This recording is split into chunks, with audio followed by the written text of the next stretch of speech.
It's anyone's guess what'll drive financial markets this week. Europe could be off the table until at least Wednesday after putting off final details on the EU bailout plan.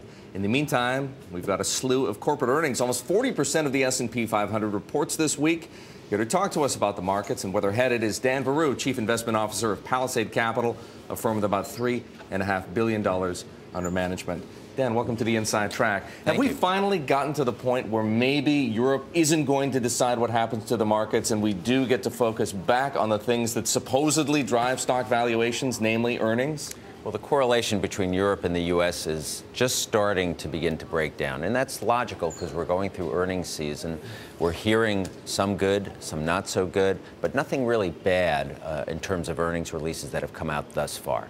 Caterpillar, as you've been reporting, is going to be critical to give you an overall pulse of what's happening in the global economy. And I think that's going to be very important and a driver potentially of today's market activity. Caterpillar is coming just 15 minutes from now, but we've also been talking about Texas Instruments reporting after the bell. That's a biggie. Netflix, interesting, perhaps not nearly as much of a biggie. What earnings are you focused on this week beyond Caterpillar? Well, I mean, we cover the small and medium-sized type companies, so there's a slew of industries. And I just think that rather than focus on sectors, I think it's going to be all about individual stock selection, because you can have two companies in the same industries. One will execute well and have above trend, and others will not and have below trend. But they do say things about the macro environment, and every investor has learned this past couple of years how important macro is. From Caterpillar, for example, we may get a sense out of what's happening in China. We've got 3M reporting tomorrow. We've got McKesson coming up. I mean, some biggies that do say something about overall state of demand in individual industries. No doubt about it. But what's really important to note, too, is that corporate CEOs aren't terribly different from consumers. They have to feel good about the overall environment. There's a lot of things to not feel good about in the U.S., and I think that will guide what they say in terms of outlook. The earnings are in the past. The guidance is going to be really critical, and that's what's going to be a driver of stocks. How do you feel about the guidance we've gotten thus far, a couple of weeks into earnings season? Cautiously optimistic. I think it could have been a lot worse, because what's the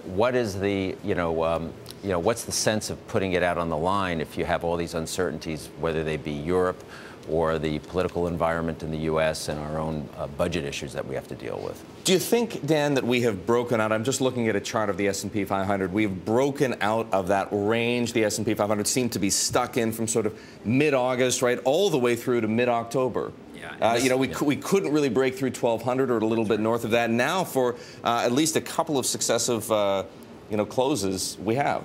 And I've been sharing this data with my own people that we've just broken above the upper end of that range. Now, we want to see some follow-through, and also it'd be nice if we saw a pickup in volume. I think that's going to be critical to see whether this really has legs. I think the news out of Europe is not terrible. It's showing some progress. We might be we'd feel better if the progress was faster, but we're showing progress nonetheless. What's the catalyst going to be for you and for investors in general, do you think, to put more money to work in stocks so that you do see the volume come back and people do feel as though there is a stronger underlying tone to the kinds of closing numbers we've seen? Look, I mean, valuations are incredibly cheap. I'm sure many of your guests have brought this up. Hear it all the time. Right. And earnings are what drive stock prices. Europe is a factor, but it's a big world out there. The U.S. led the world into recession in 2007, 2008, and we believe that the U.S. will lead it out of recession today. We're making progress. It's slow, but it is measured and it's steady, and that's not a bad environment for stocks. All right, well, I guess at the end of the day, it's a matter of keeping your eye on the bottom line and thinking about the guidance coming. Dan, nice to see you. Thank you very much. Dennison Veru, Palisade Capital. His firm manages more than $3.5 billion.